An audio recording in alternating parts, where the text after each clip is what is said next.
Boa noite, pessoal. Eu vou gravar para vocês agora a videoaula que eu prometi de Sociologia Contemporânea, no qual nós vamos debater alguns teóricos que vocês irão apresentar no seminário de forma um pouco mais profunda, porque como eu vou trabalhar com vocês aqui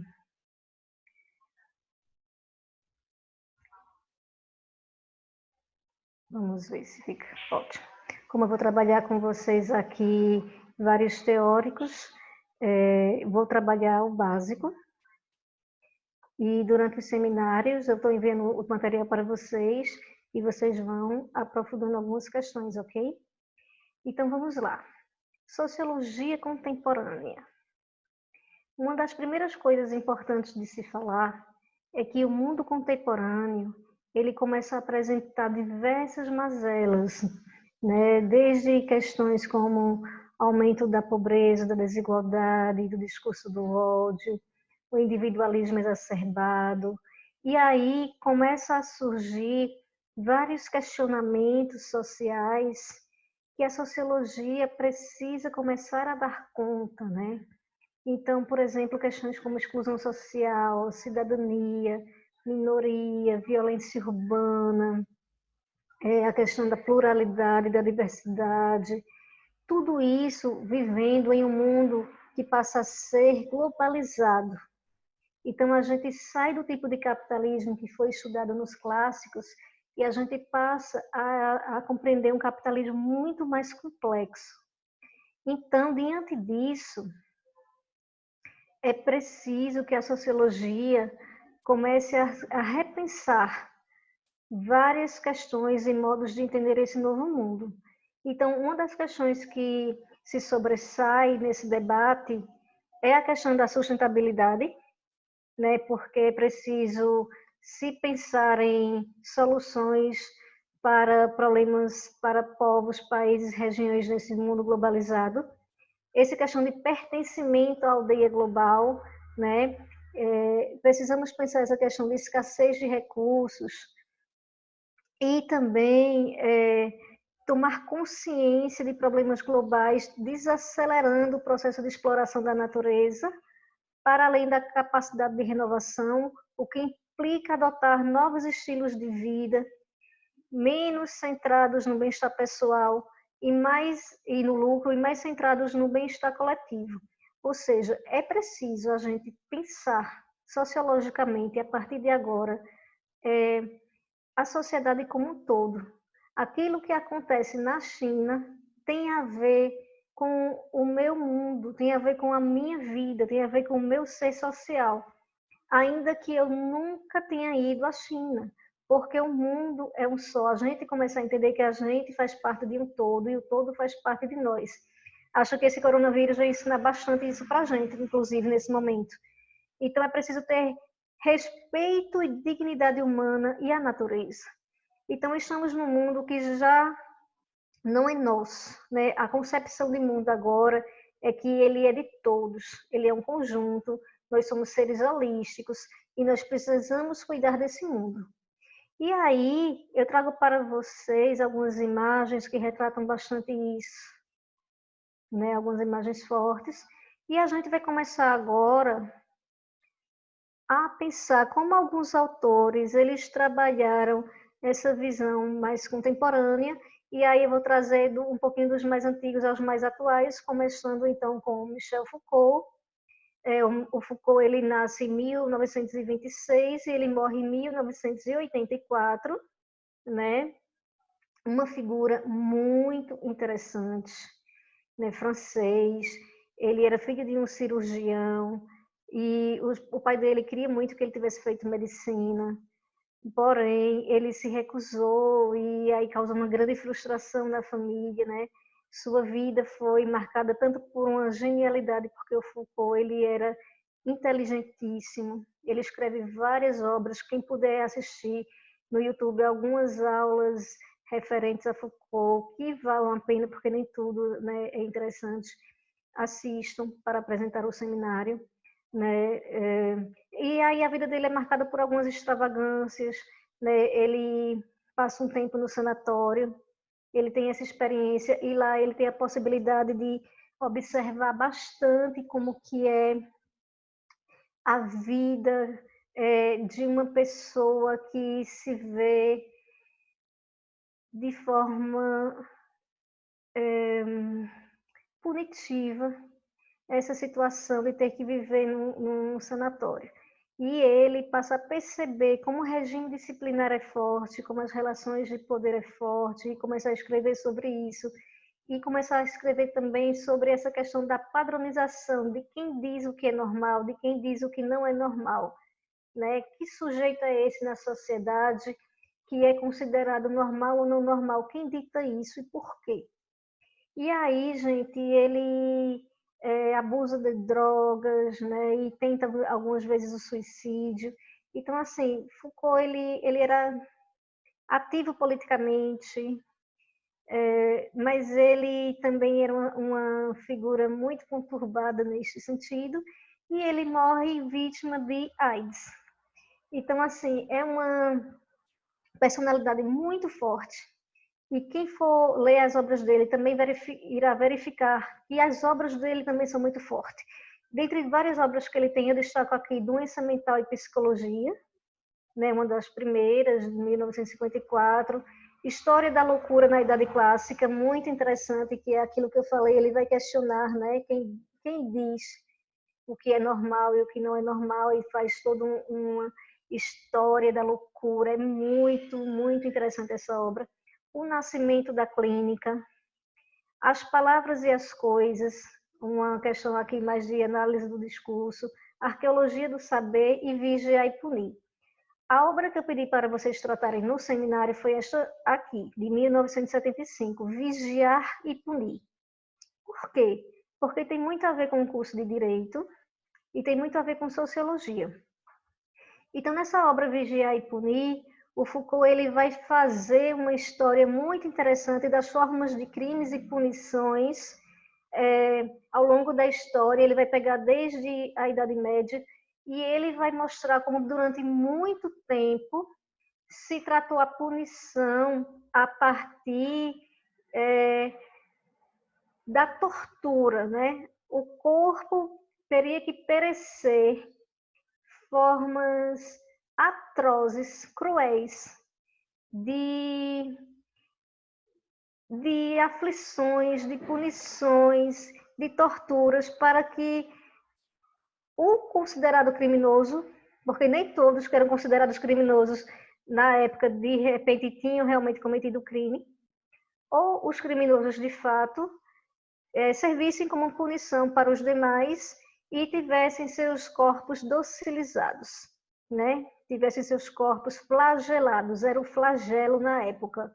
E aí a punição do corpo, ele vai mostrar como sendo algo muito importante, e com o passar do tempo, ele vai mostrar que essas formas, elas vão se modificando. Primeiro se punia de forma muito cruel o corpo, e depois passa-se a se punir a alma, né? O flagelo ele não estará mais no corpo, mas na alma do condenado, né? Ou seja, eu passo a vigiar, eu passo a não mais torturar fisicamente, porém privar de liberdade e impor regras e sanções e privar a liberdade, etc. e tal. Então são várias as formas de se punir. E o Foucault, ele, antes de criar a concepção de panóptico, que a gente vai ver lá na frente, ele começa a perceber que esse vigiar e punir, ele não existe apenas dentro de presídios, ele está presente em várias instituições, em formas de relação de poder na sociedade. Então, de certa forma, a disciplina, o regime disciplinar, ele estará presente nos hospitais, nas escolas, aquela questão todo mundo enfileirado em suas cadeiras, nos asilos, né? Em vários locais a gente vai perceber o regime disciplinar, que é uma das questões que ele irá tratar. Então, assim, o Foucault ele tratou de temas como loucura, sexualidade, disciplina, poder e punição, hoje visto em várias áreas do conhecimento. E aí eu vou trazer para vocês o conceito de poder. Por que tratar de poder em Foucault? porque ele fala bastante nessa questão do poder em suas obras. Inclusive, é algo muito interessante, porque, diferente de outros autores, ele não trará a concepção de poder apenas de forma do dominante, com relação ao dominado. Ele vai trazer a questão de poder presente em todas as esferas, em todos os campos sociais, tratando inclusive da questão dos micropoderes, que são aquelas pequenas relações de poder que ocorrem o tempo todo no cotidiano nítido das sociedades. Então vejam só, poder para ele é uma ação sobre ações. Foucault discorre que as relações de poder postas, seja pelas instituições, escolas, prisões, quartéis, foram marcadas pela disciplina. Mas a disciplina traz consigo uma maneira específica de punir, que é apenas um modelo reduzido do tribunal. Então, é clássico a gente encontrar essa questão de dominação e repressão em formas de poder para ele, né? Está em todos os lugares, em todas as partes, e não se concentra apenas no poder político, na sua forma de repressão. Essa questão de poder, ele se fragmenta nos micropoderes. Dessa forma, a gente tem um poder, por exemplo, as relações de poder entre o chefe com o seu subordinado, do homem com relação à mulher, na relação machista ou de patriarcado, né, e por aí vai. São várias as relações humanas em que as pessoas se utilizam de relações de poder na sociedade. E aí ele vai tratar de algo muito interessante também, que ele vai chamar do biopoder.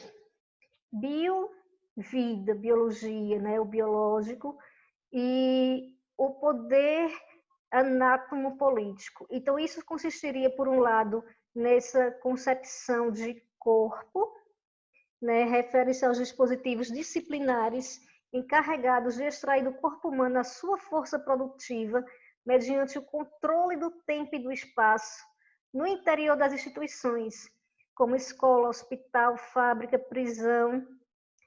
Por outro, na biopolítica. Então, vamos entender primeiro o biopoder. Ele começa a entender que essa questão do controle e das relações de poder, elas estão o tempo todo vigiando e controlando os nossos corpos. Quando ele fala os nossos corpos, ele está falando também, não só do nosso corpo físico, mas dos nossos comportamentos. Então, as regras que são impostas nas instituições são muito fortes, né? Então, por exemplo, na escola você tem as regras, todo mundo enfileirado, sentado, hora de sair, hora de levantar. A mesma coisa numa fábrica, né? É algo quase militarizante, né? O hospital é todo mundo enfileirado, né? Onde quer que você vá, para o Foucault, nós vamos ter essa relação de biopoder. E isso gera, então, a questão da biopolítica, que é algo muito interessante que os autores contemporâneos vão beber dessa questão de biopolítica do Foucault para desenvolver depois a concepção de necropolítica, que é uma concepção um pouco mais apurada, porque a biopolítica de Foucault ele vai tratar como o termo que designa a maneira pela qual o poder tende a se transformar entre a passagem do século XVIII ao XIX, a fim de governar não apenas os indivíduos por meio de processos disciplinares, mas o conjunto dos vivos constituído em população por meio dos biopoderes locais. Ocupar-se-á da gestão da saúde, da higiene, alimentação, sexualidade, natalidade, é aquela coisa assim. A política determinando a saúde dos corpos, então toma vacina, então toma anticoncepcional para não ter muitos filhos, né? Então, a saúde se preocupando com a taxa de natalidade, com a questão da mortalidade, né? Quem é salvo, quem morre. Então, veja que o Estado ele passa a ter um poder dominante também sobre os corpos das pessoas. E muitas vezes a gente passa por esse processo e a gente nem pensa a respeito. É o que ele chama também de corpos dóceis, a docilização, né? Então, que se torna desafios políticos. Deixa de circular os passantes e comerciantes, deixar preços subirem, deixar que ocorra fome, em suma, fazer viver e deixar morrer. é uma concepção muito interessante, porque é como se ele estivesse dizendo que a morte ela passa a ser domínio institucionalizado pelo Estado. Né? O Estado determina quem vai viver e quem vai morrer. Mas como assim, Kátia? Quando, por exemplo, a gente pensa numa fila de hospital lotada, num coronavírus, e que não tem leito de UTIs, nem respiradores para todos, a gente está nessa política ou não?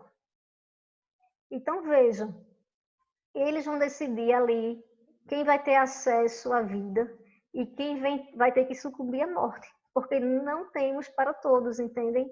Então, vejam que biopolítica, né, que a gente hoje também adota o termo biopolítica, trazendo também para a questão da necropolítica, necro no sentido de morte também, o Estado determinando quem deve viver e quem deve morrer. Então, são concepções assim muito interessantes para a época dele, que são extremamente atuais para hoje. E aí o Foucault ele vai dizer algumas frases aqui que a gente pode refletir, que são muito interessantes e que trazem alguns retratos de suas obras. Por exemplo, pesquisa histórica sobre a formação de domínios do saber a partir de práticas sociais. Ele vai usar muito esse termo domínios do saber, e ele vai entender e mostrar que como as práticas sociais podem engendrar esses domínios de saber que fazem aparecer novos conceitos, novas técnicas e novos sujeitos. Sujeitos para ele é uma coisa muito interessante, ele vai se perguntar quem somos nós, quem é você, como você se vê, quem são esses sujeitos na sociedade, né? Então, esses sujeitos para ele são sujeitos e são sujeitos do saber. Inclusive, para o Foucault, o próprio discurso que é elaborado é um discurso que gera por si próprio também relações de poder a partir desse discurso. Então, ele estuda a formação de domínios do saber sobre o indivíduo normal ou aquele anormal ou considerado anormal, que seria aquele fora da regra.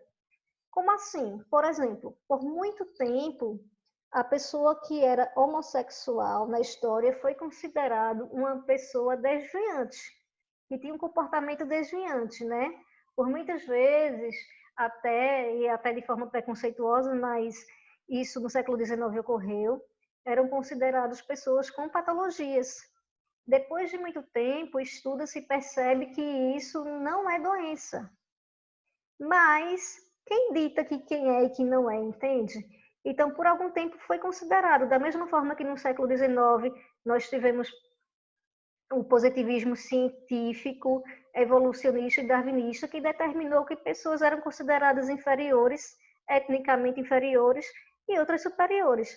Então, esses domínios do saber que ele chama, porque quem dita quem está fora da regra, né? E quem está dentro da regra. Então, assim, ele vai dizer que isso produz essas práticas sociais de controle da vigilância o tempo todo. Analisando essas questões do século XIX, é muito interessante.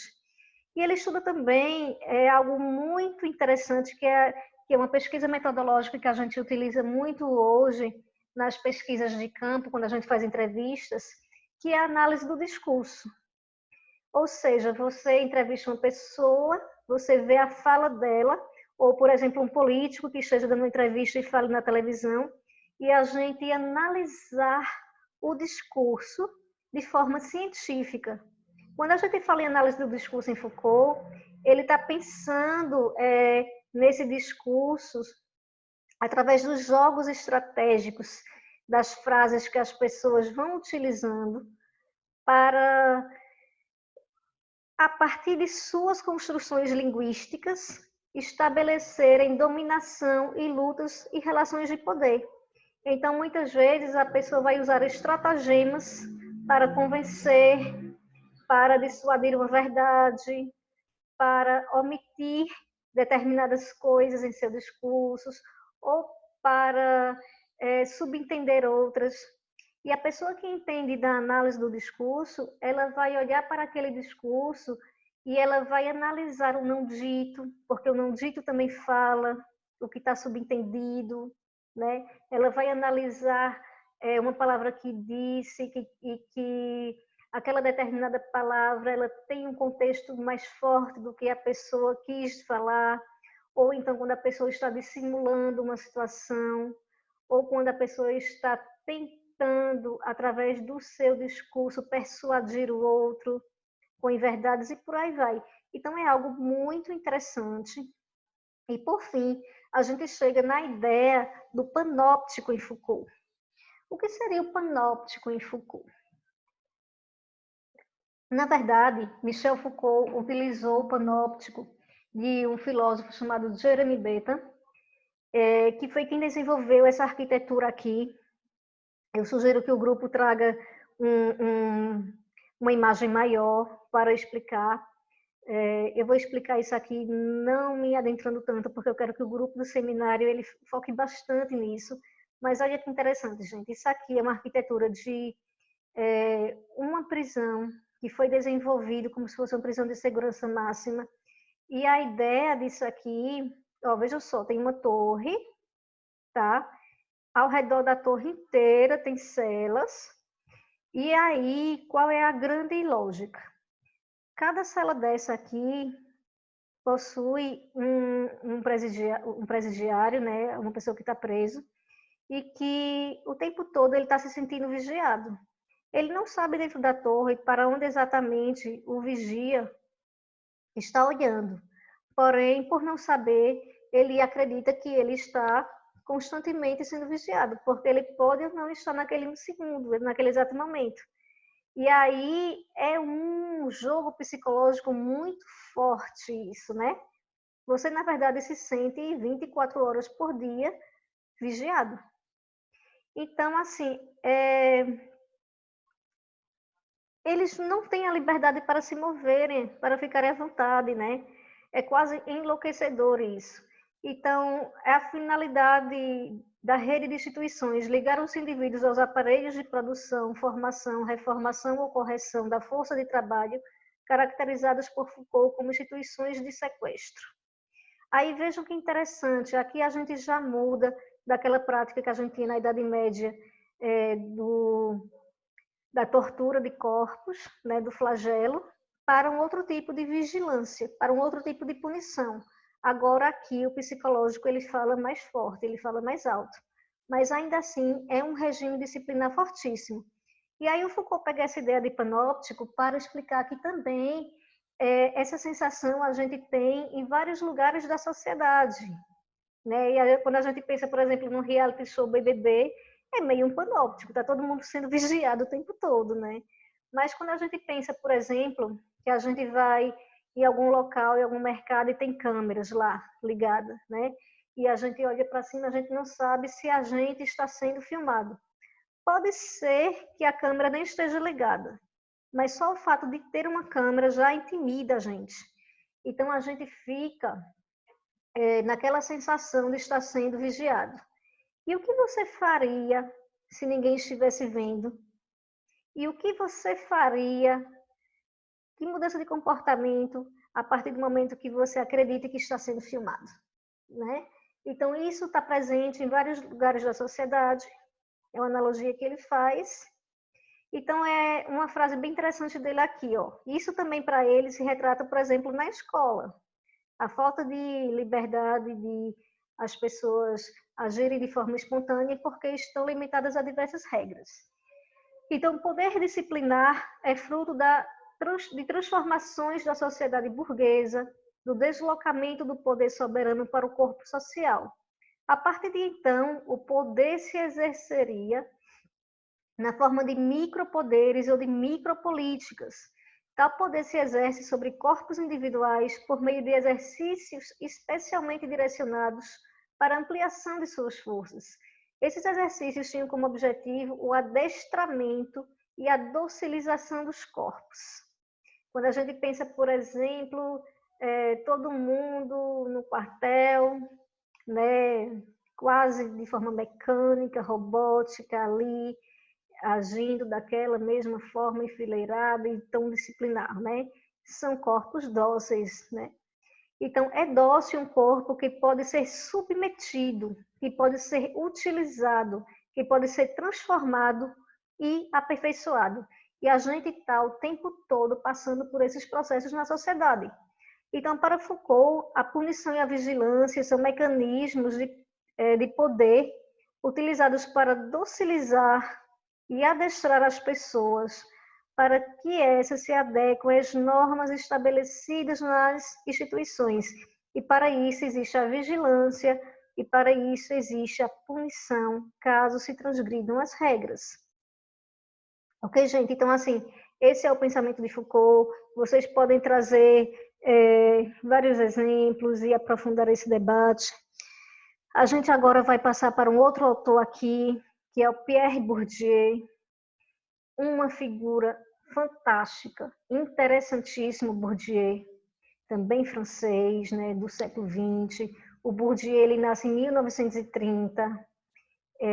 Ele tem uma vida muito interessante, porque o Bourdieu, embora tenha conseguido ascender na vida, ele virou professor, ele vai nascer numa família muito pobre, muito simples, numa família camponesa, e aí ele passa por diversas experiências ao longo de sua vida, que ele não fica só na academia. Ele é o tipo de teórico que ele ia para a rua, ele ia para a militância, ele lutava por questões de justiça social, ele fazia parte dos contornos sociais. E aí ele escreve vários livros, né? A distinção, a dominação masculina, o senso prático, a reprodução, apenas alguns deles. Então, assim, ele era um intelectual engajado e ele vai desenvolver a sociologia do combate. Em que sentido a sociologia do combate? No sentido de que a sociologia ela não pode se pautar apenas a ser pura teoria. Ela também tem que ser prática, ela também tem que lutar por mudanças, por transformações e por justiça social. O Foucault, ele, diante disso, ele não pega só o Karl Marx, não. Ele é uma ideia estruturalista, certo? De modo crítico. Então, ele vai, é como se ele fosse pegar o Durkheim, o Marx e o Weber, fosse pegar os três, colocar no liquidificador e fazer o trabalho dele a partir de uma síntese. Ou seja, ele parte do princípio de que não necessariamente um precisa se contradizer ao outro. Você pode pegar o que é interessante em cada um e desenvolver uma teoria utilizando questões interessantes dos três, não necessariamente de forma contraditória. E ele consegue, ele ao menos tenta fazer isso, né? Então, assim, a concepção da sociedade para ele parte do princípio, do pressuposto de que a estrutura social é um sistema hierarquizado de poder e privilégio. Então, como Foucault, o Bourdieu também vai trabalhar a questão do poder.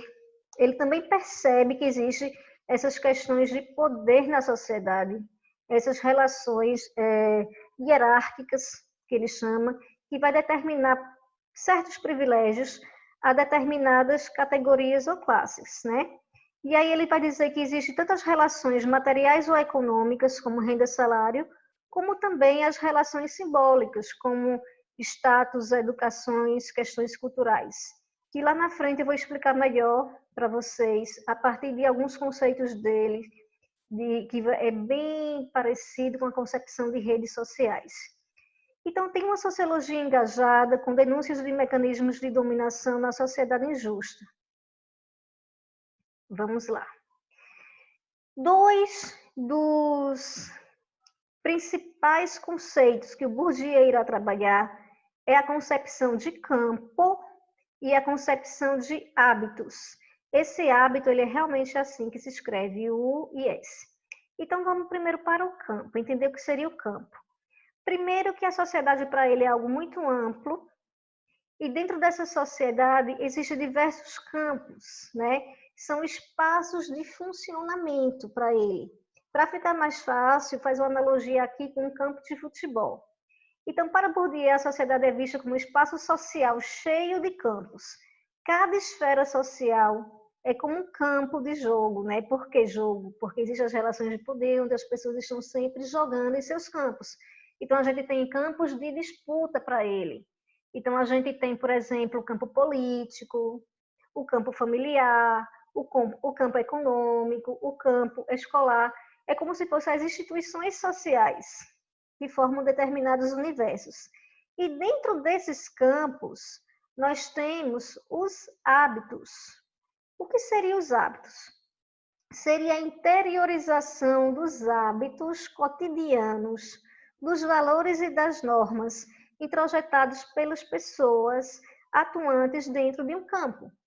Então, por exemplo, é uma espécie de tendência para gostar de certas coisas, de sentir e classificar as coisas de certa maneira, né? E por aí vai. Ela é permanente, mas ela não é durável. Por quê? Porque eu posso ter determinados valores e depois mudar, né? E transformar e de repente seguir determinadas normas e de repente transgredir. Então não é algo fixo, tá? É algo muito dinâmico. Então, por exemplo, para um operário comum, para um operário é comum chamar os amigos por apelidos depreciativos, pois é brincadeira. Para o executivo isso é impensável, né? São hábitos, né, na sociedade. E aí, gente, ele vai trazer algumas questões que são elementares também, como recursos de poderes que são vivenciados o tempo todo nas relações entre campos e hábitos, que são o que ele vai chamar de capitais. O que seriam esses capitais? São recursos de poderes. Então, a gente tem um capital econômico, a gente tem um capital cultural, a gente tem um capital social e a gente tem um capital simbólico. Vamos tentar entender. Capital econômico se refere a quê? Renda, salário, imóveis. Então, seria, por exemplo, aquela classe social, aquele grupo de empresários, aquele grupo de pessoas privilegiadas na sociedade que detém uma maior renda, né? São o que a gente chamaria, no Karl Marx, por exemplo, de classe dominante. Mas a gente também tem o capital cultural, que é uma concepção muito interessante do Foucault, ou desculpa, do Bourdieu, que ele vai tratar sobre saberes e conhecimentos. Por exemplo, digamos que eu tenha duas crianças e as duas vão estudar na mesma escola. Só que uma criança, ela está estudando na escola estadual, mas ela é filha de uma pessoa que teve muitas possibilidades na vida de alta renda. Então, ela viajou, ela fez aula de inglês, ela fez aula de balé, ela tem aula de yoga, sabe? Ela tem, assim, várias possibilidades na vida, de acesso à tecnologia, etc e tal. E a gente tem uma outra criança, a colega dela, que está na mesma escola, porém, ela não tem sequer um celular bom, porque ela mora em uma comunidade da periferia, desde muito cedo, teve que lutar muito para sobreviver, não tem acesso a inglês, não tem condições de pagar aulas de reforço, nem aulas por fora, etc e tal. Ele vai dizer que existe uma disparidade na questão do capital cultural. Por quê? Porque a criança que teve essas possibilidades de ter vários saberes e experiências e conhecimentos, quando for, por exemplo, tentar um vestibular, quando for, por exemplo, tentar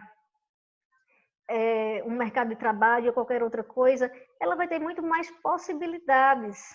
É porque ela é melhor ou mais inteligente? Não. É porque ela detém um capital cultural maior. Ela pode ir para museu, ela pode viajar, ela pode ter tido experiência, ela teve oportunidades diferenciadas e privilegiadas na vida.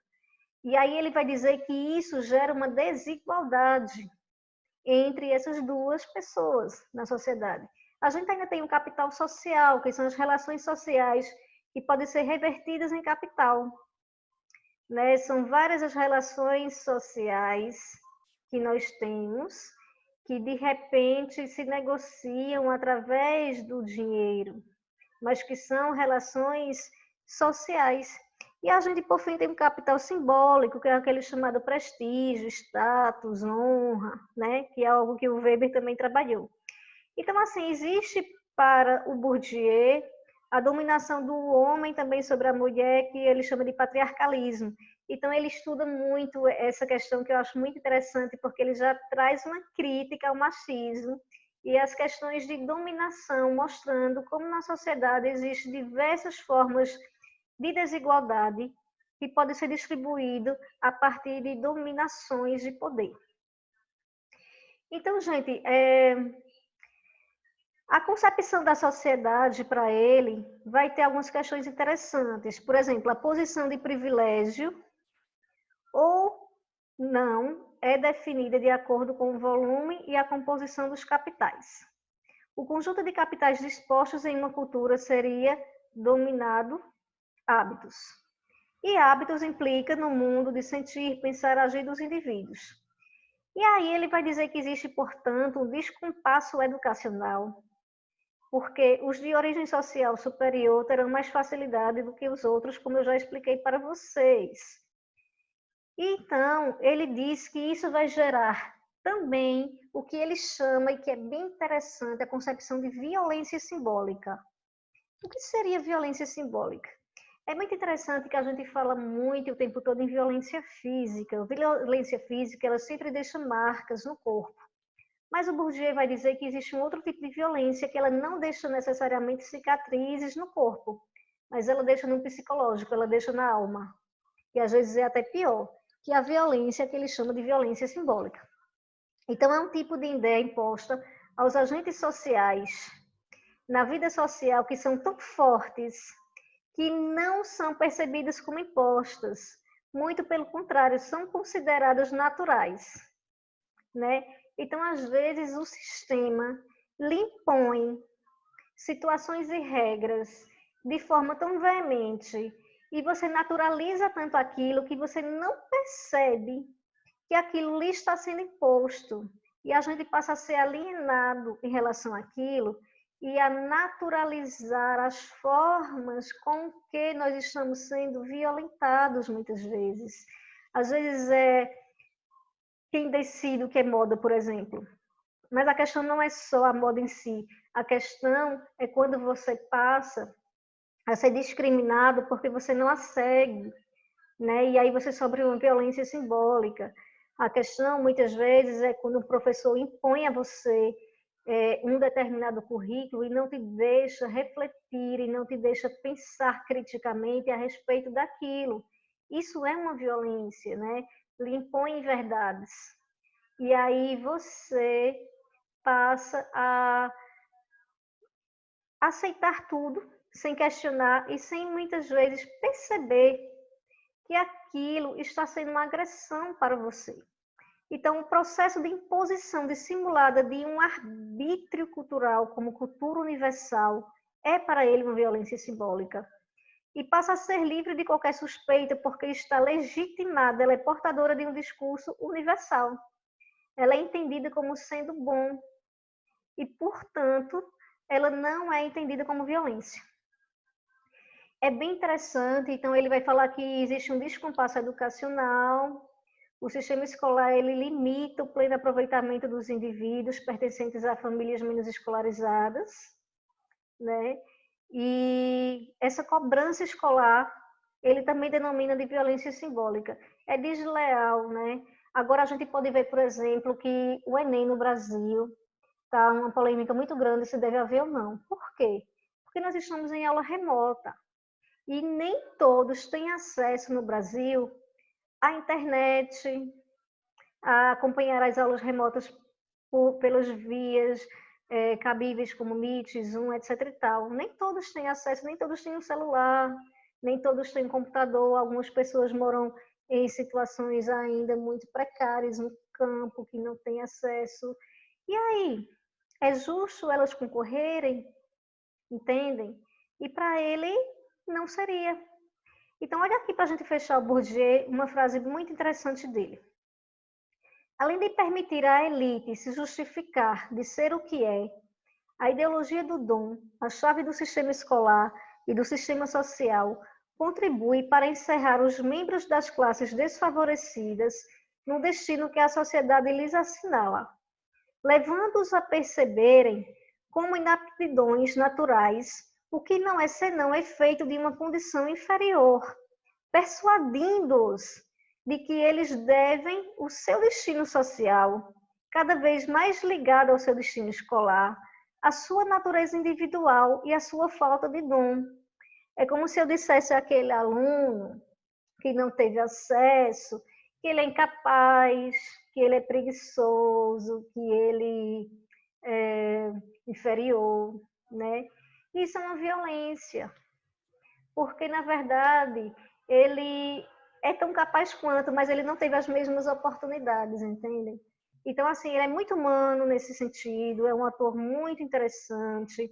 Ele vai dizer que isso tudo ele gera a perpetuação da desigualdade, são mecanismos de perpetuação da desigualdade.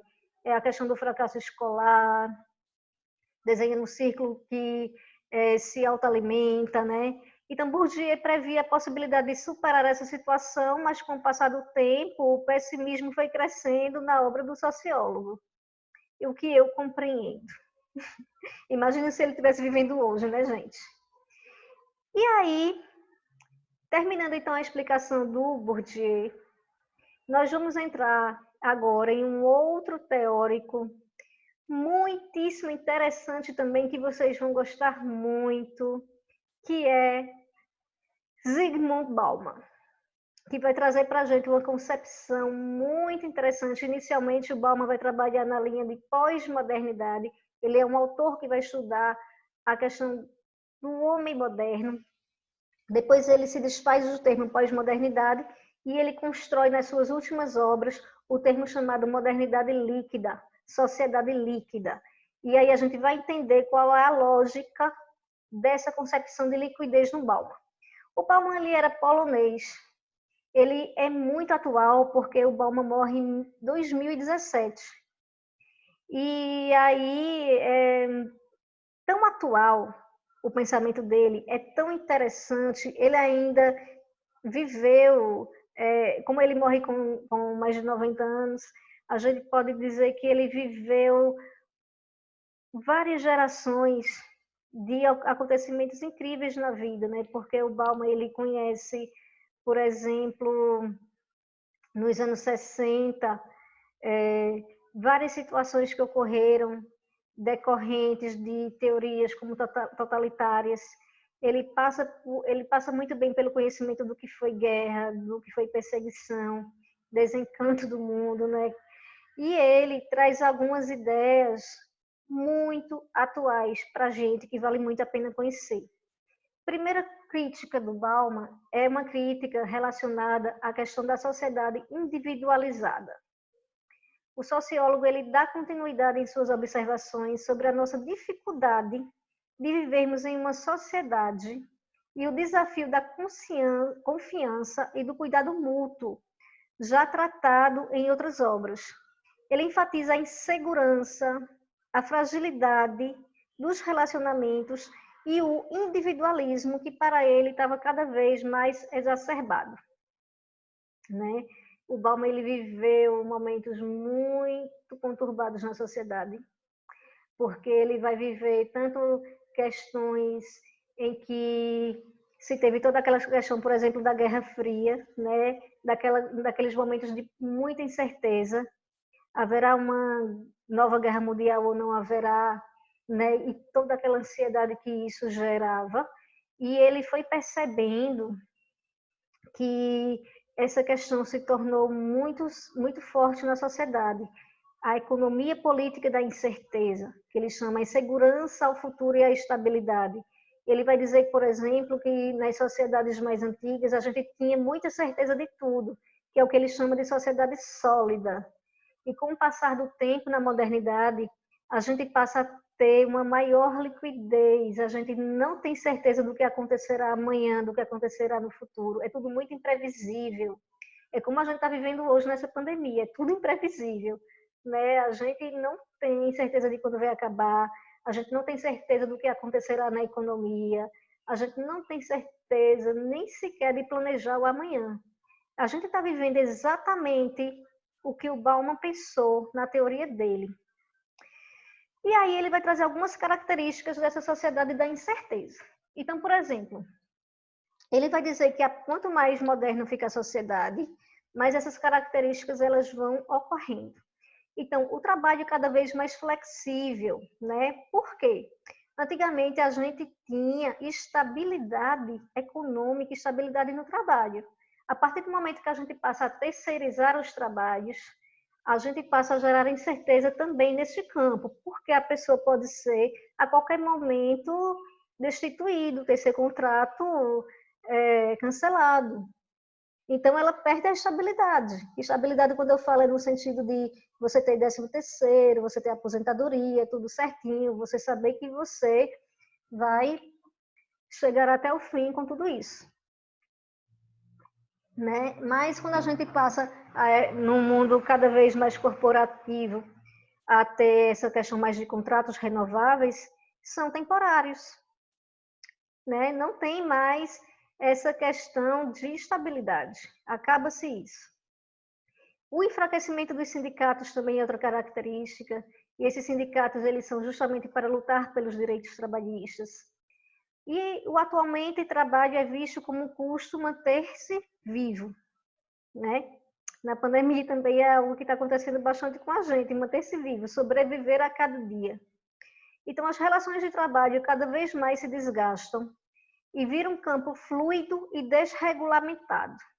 Então, empregos temporários, meias jornadas, empregos em que as relações de empregado-empregador são constituídas somente pelos dois, né, se tornam situações consideradas legítimas pela sociedade. E nisso se configura muitas vezes o desemprego crônico, que é algo que nessa pandemia também estamos vivendo. E aí ele vai desenvolver um termo que está relacionado não só à economia, como engloba todas as relações humanas, desde as afetivas, emocionais, as econômicas, as políticas, as trabalhistas, que é o que ele chama em sua obra de modernidade líquida. É o que ele vai dizer que é a época atual em que vivemos. Por que líquida? Porque liquidez, imagine você pegar um pouco de água e colocar em sua mão. Ela escorre. Você não consegue segurar. Por quê? Porque não é palpável, não é sólida, é líquida. Então, isso para ele é o conjunto de relações e instituições, além de sua lógica de operações, que se impõem e que dão base para a contemporaneidade. É uma época de fluidez, de volatilidade, de incerteza e insegurança. É nesta época que toda a fixidez e todos os referenciais morais da época anterior, denominada pelo autor como modernidade sólida, que eram aquelas sociedades mais tradicionais, são retiradas do palco para dar espaço à lógica do agora, do consumo, do gozo, da artificialidade, das relações extremamente fortuitas, extremamente efêmeras. Hoje eu estou com uma pessoa, amanhã não me interessa mais, então eu descarto, já fico com outra.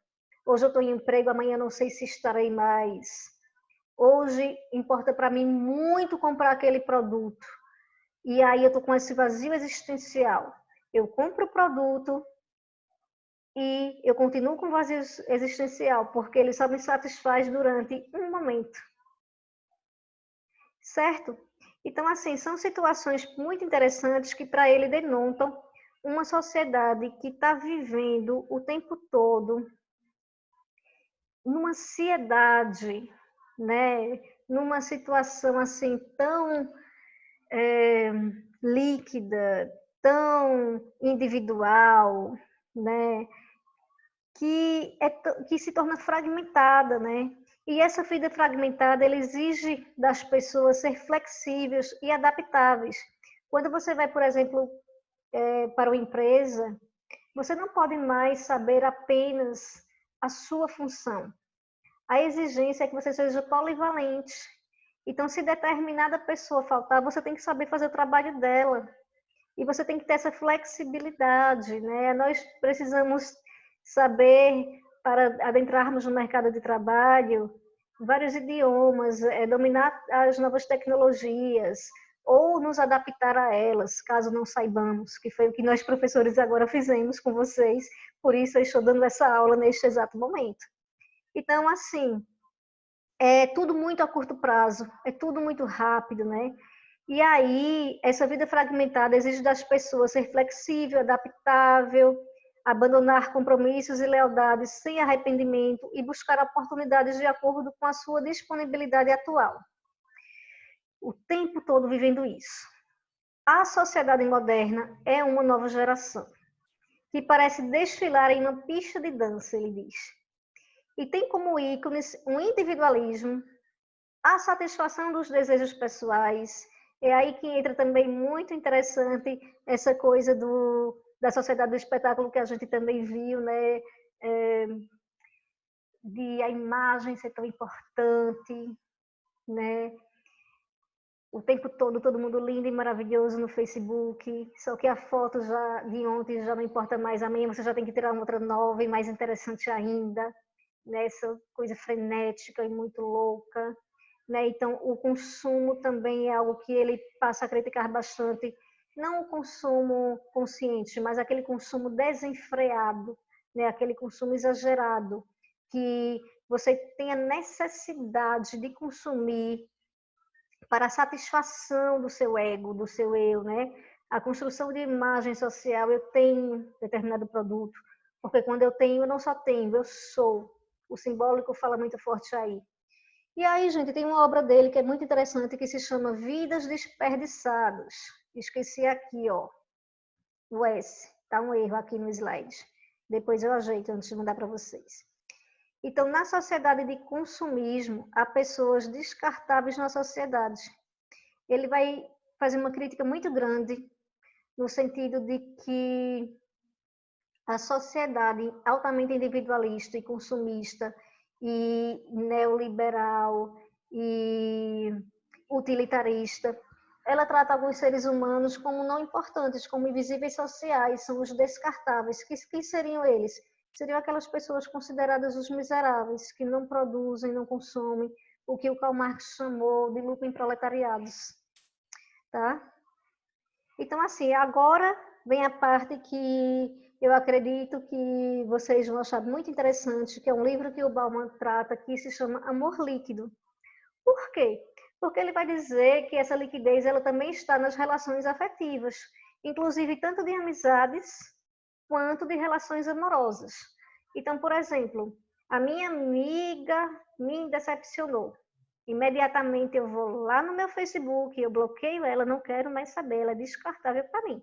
Não importa toda a história que nós tivemos, né? E de repente a gente poder conversar, e a gente ter um diálogo, e a gente se entender, não. Eu já vou descartando. A sociedade está assim, né? A mesma coisa com as relações amorosas.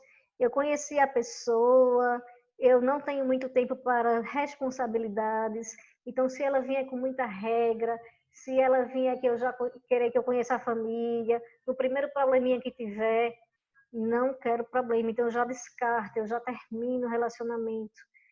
E aí ele vai dizer que isso é algo muito problemático nos jovens de hoje, que é o amor líquido, né? O próprio sexo, ele diz, né, que está sendo muito pautado para satisfação individual e instintual, satisfazer os instintos, né? Sem qualquer ligação com o outro, é sempre uma acumulação de prazeres, né? Então as pessoas elas se usam, né, para prazeres fortuitos. E antigamente, eu não sei se vocês sabem, mas os pais de vocês, os avós de vocês podem contar isso para vocês, que são muito novinhos, que as relações elas eram todo um processo para acontecer, né? Tinha um tempo, tinha uma história, tinha a construção da confiança, dos laços afetivos, do conhecer a família. Então a coisa ela era muito mais elaborada, tá? Então, para o Bauman, as pessoas desejam interagir, buscam a vivência do afeto, mas não querem se comprometer. É do compromisso e da responsabilidade que elas têm medo. Então, é o que ele chama de amor líquido, vivenciado em um universo marcado pelos laços fluidos, que não permanecem, não se estreitam, o que provoca a famosa frase, né, da insustentável leveza do ser, preconizado por um escritor tcheco chamado Kundera. E aí, gente, ele vai ter o pensamento mais ou menos assim. A relação social pautada em uma responsabilidade mútua entre os pares que se relacionam é trocada por um outro tipo de relação que o autor chama de conexão. Bauman tira esta palavra das análises de relacionamentos de um site de encontros. É bem interessante porque ele vai para uns sites, daqueles sites que tem na internet de encontros, assim, de pessoas marcando encontros, né, para namoro, e ele faz um estudo, né, ele faz uma análise a partir das frases e dos diálogos que ele encontra por lá. Então, em suas pesquisas, ele percebe que o grande agrado dos sites de encontros está na facilidade de deixar o outro de lado, né? Ou seja, você não conhece a pessoa direito, você não conhece a história do outro, mas ali existe uma facilidade enorme de você ser cortejado, vamos dizer assim. E também de você descartar se não lhe agradar mais. E, por fim, tem a questão do medo líquido, né? Que também a gente está vivenciando o tempo todo na sociedade. O tempo todo a gente anda na rua com medo de ser assaltado, o tempo todo a gente anda na rua com medo que algo nos aconteça, porque é na cidade onde pode-se encontrar os resultados da exclusão. Mendigos, favelas, seus moradores, esses estranhos que são seres que provocam desprezo e a repulsa dos cidadãos ditos normais, o que ele chama de mixofobia. A repulsa pelo estranho é vista materialmente de forma peculiar. Então, assim, a gente cria estereótipos e a gente teme os estereótipos que a gente cria. Então, as elites podem ter a identidade que quiserem, não se fixam em lugar nenhum, moram em todos os lugares e podem pertencer a todas as culturas. Já a massa precisa se adaptar sozinha a um mundo sem uma linguagem cultural precisa e segura, em um mundo de insegurança, que não lhe reserva destino garantido. Todos estão jogados em uma competição louca e agressiva. E tá todo mundo com medo o tempo todo do outro, porque hoje em dia eu não confio mais em ninguém. Não é assim? Então, assim, são estudos muito interessantes do Bauman. Acho que vocês podem trazer algumas questões para a gente debater isso de forma muito atual, como, por exemplo, arte e música. Vocês podem... Tem um videozinho muito interessante sobre amor líquido dele, que é no YouTube, que é uma animação também. O grupo pode trazer, fica bem interessante. E, por fim, o último autor, e não menos interessante que nós vamos tratar, é o Edgar Morin. Edgar Morin é outro francês. Vocês estão vendo que eu amo os franceses. Né? O Bauman era polonês, mas eu já trouxe com ele 3 franceses aqui. A escola francesa ela é fantástica, porque ela é de humanização muito grande, gente. E aí, o Edgar Morin, ele nasce em 1921. Algo que marca muito na vida dele é a morte da mãe dele, porque ela deixa ele muito cedo. E isso vai gerar uma marca profunda no Morin para a vida toda. Ele vivencia a Segunda Guerra Mundial, né? E ele traz uma ideia muito interessante. Ele vai trabalhar questões de educação, mas a sociologia dele vai ser muito interessante, porque é a síntese do possível, uma mundialização plural. O Edgar Morin, ele é aquele autor que ele vai fazer uma grande crítica a tudo que é fragmentado. Ele tem uma alma imensa, então ele vai pensar o ser humano como um ser do mundo, um ser global, um ser planetário. Ele é um teórico holístico e ele é lindo. Ele é lindo de se ler, de se estudar, embora tenha algumas partes um pouco difíceis. Uma das frases aqui dele, por exemplo, a terra treme, a sociedade se agita, a economia cambaleia e a política está impotente. Crítico, né? dessa política que exclui, dessa política que não é amorosa, que não é fraterna.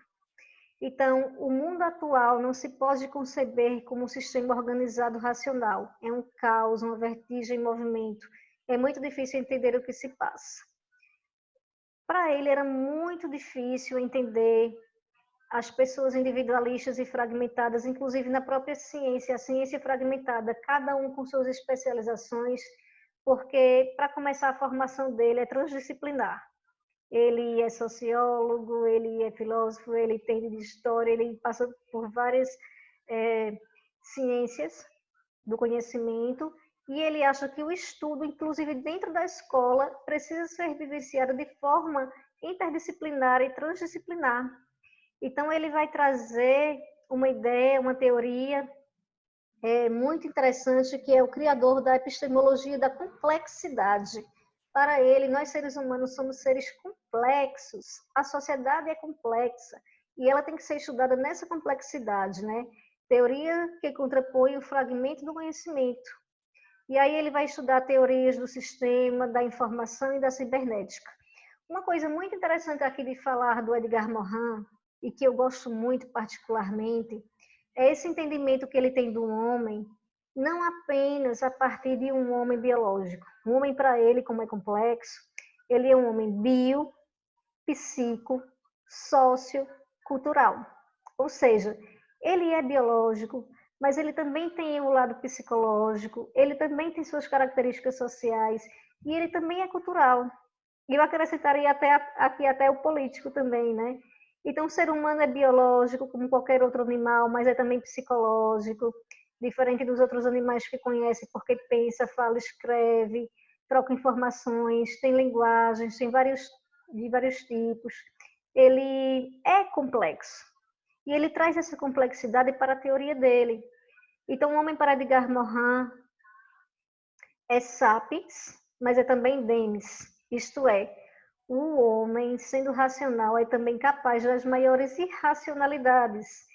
Isso ele diz porque ele está fazendo uma crítica ao fato de um homem, sendo ser racional, ter concebido, vivenciar situações tão terríveis quanto foram vivenciadas no nazismo, com o Holocausto. E aí, como assim um homem racional é capaz de elaborar bombas e matar seres humanos através de guerras e de atrocidades, né? E aí ele também vai falar dessa questão da incerteza na sociedade, né? Como também no Bauman falava, porque todos esses autores que, na verdade, vivenciaram ou conheceram, estudaram os horrores da guerra, eles vão ter essa marca, né? E como o Edgar Morin ele é de humanização muito grande, isso vai ser muito forte nele. Olha aqui um pensamento bem interessante para a gente entender. De ideologias de superioridade racional e as consequências máximas do racismo, de mãos dadas com o uso pervertido da tecnologia moderna e da engenharia social. Acima de tudo, foi um farol de alerta que continua a brilhar com toda a intensidade. Mostra como uma sociedade moderna, avançada e culta, pode mergulhar tão rapidamente num barbarismo que veio a culminar numa guerra ideológica, numa conquista de uma brutalidade e voracidade que mal se podia ter concebido, a par de um genocídio a que o mundo nunca assistira até então. A ditadura de Hitler traduziu-se no colapso da civilização moderna, uma forma de destruição nuclear no seio da sociedade moderna. Mostrou-se aquilo de que somos capazes. Muito forte. E eu concordo totalmente, porque quando a gente estuda os horrores do que foi a Segunda Guerra, é um soco no estômago. Eu acho que a gente jamais poderia pensar em conceber de novo, depois do que foi aquilo, depois de se formar a Declaração Universal dos Direitos Humanos, qualquer discurso de ódio ao outro, né? Qualquer discurso de inferiorização ao outro, qualquer discurso que fizesse apologia à tortura, à intolerância, do qualquer que seja, porque realmente foi algo muito desumano. Então, assim, no meio deste turbilhão, situa-se o sujeito que precisa se ajustar ao panorama da incerteza que se instala. Então, assim urge a capacidade a capacitar o sujeito de modo a colocar-se de maneira firme e segura no centro desse turbilhão, o que significa capacitá-lo a atuar como sujeito crítico, capaz de resistir às tentações consumistas, mais um teórico que critica o consumismo aqui, enveredar pelo consumo mais consciente, socialmente incluído e não marginalizado, capaz, portanto, de absorver positivamente as amplas mudanças que o assistem.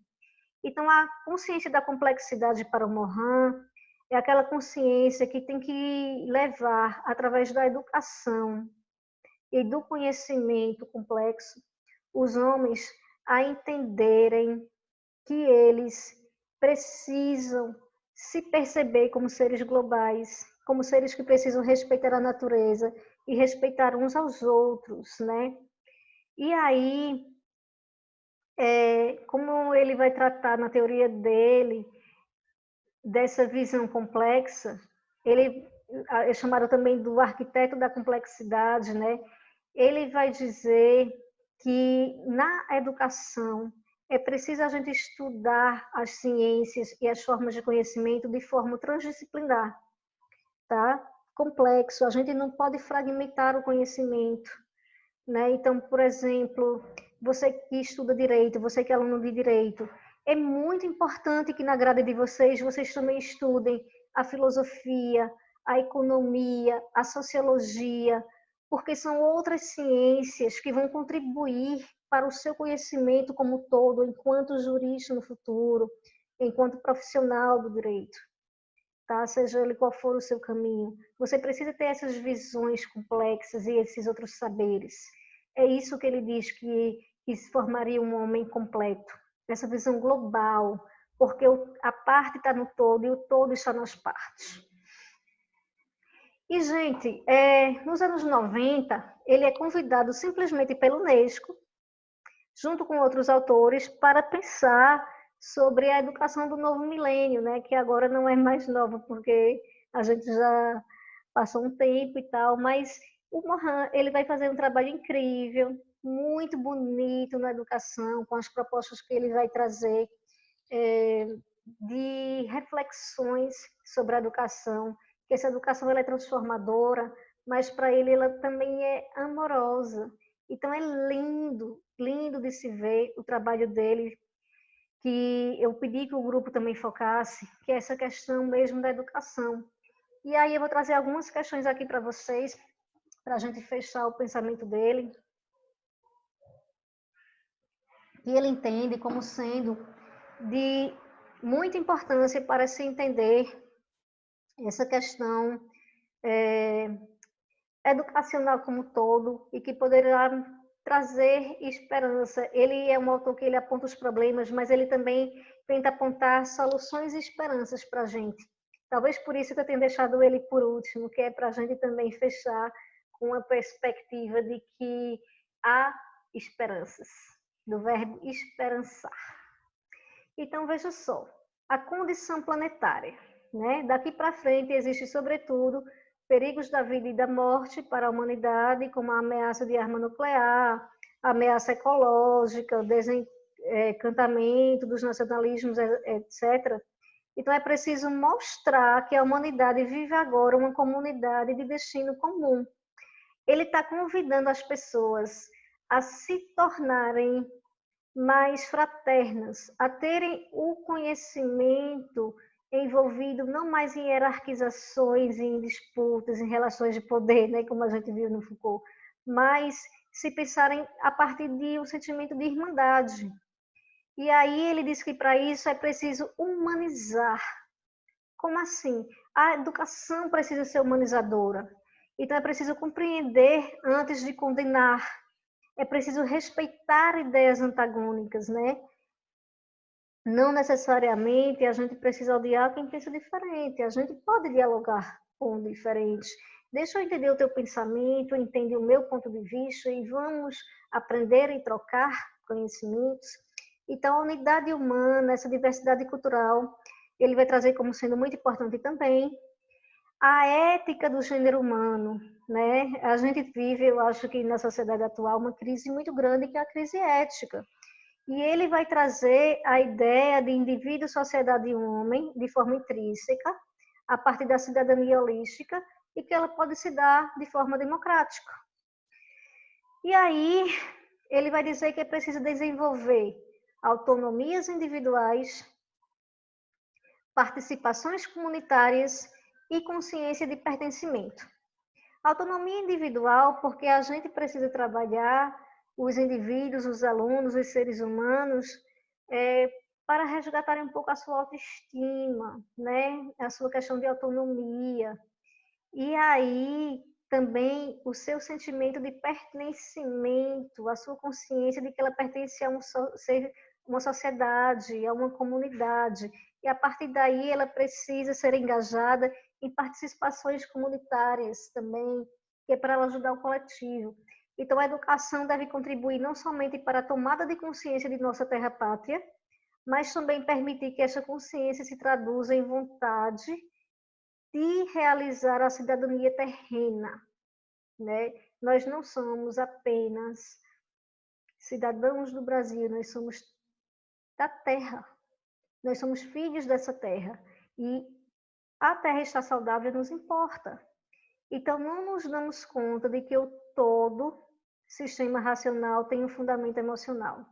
Fundamento emocional do social se chama amor.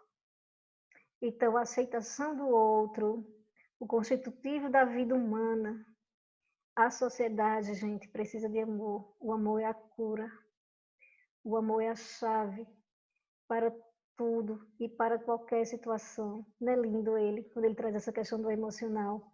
Então, fundamentos emocional e social estão interligados. A aceitação do outro é uma condição necessária para o desenvolvimento físico, comportamental, psíquico, social e espiritual. Para fechar isso, ele vai falar da autopoiesis, a autocriação, né? A teoria autopoética tem como ideia básica um sistema organizado e autossuficiente que produz e recicla seus próprios componentes, diferenciando-se do meio externo. Então, a educação deve contribuir não somente para a tomada de consciência de nossa terra-pátria, mas também para permitir que essa consciência se traduza em vontade de realizar a cidadania terrena.